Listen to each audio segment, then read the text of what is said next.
8 বছর পর কক্সবাজারে যেয়ে আমরা কোথায় থেকেছি, কেমন লেগেছে সেটাই আজকে শেয়ার করব। শুনতে অবাক লাগলেও আসলেই আমরা 8 বছর পরে এবার কক্সবাজার গিয়েছি। ফার্স্টে কোথায় থেকেছি বলে দিই, এটা হচ্ছে কক্সবাজারের ইনানি বিচে অবস্থিত মোয়ানা রিসর্ট। এটা কিন্তু লোকালয় থেকে বেশ খানিকটা দূরে, তবে আমি যেহেতু একটু নিরিবিলি আড়াল পরিবেশ পছন্দ করি তাই এটা আমার জন্য বেস্ট চয়েস ছিল।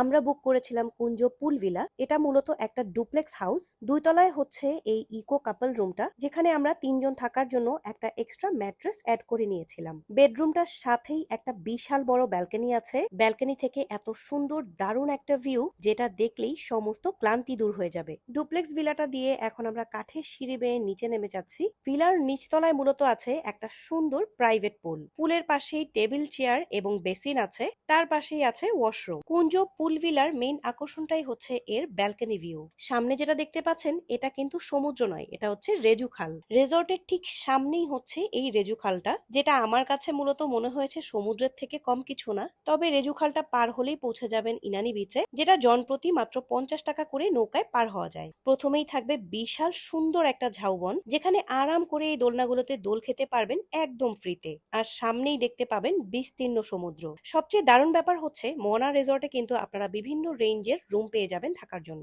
এমনকি মন চাইলে টেন্টও নিতে পারবেন। রাতের মোয়ানা দেখতে ছিল অপরূপ সুন্দর। দূর থেকে ভেসে আসা সমুদ্রের গর্জন আর ঠান্ডা বাতাস।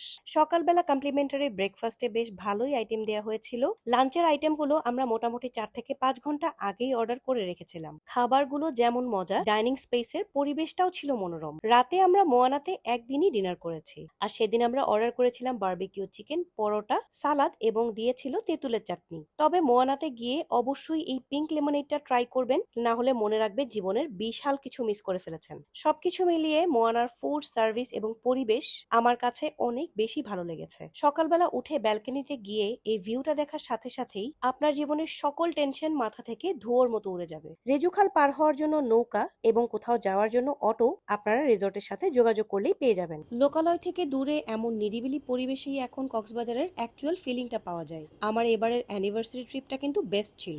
তাহলে দেখা হবে নেক্সট অ্যানিভার্সারি ব্লগে।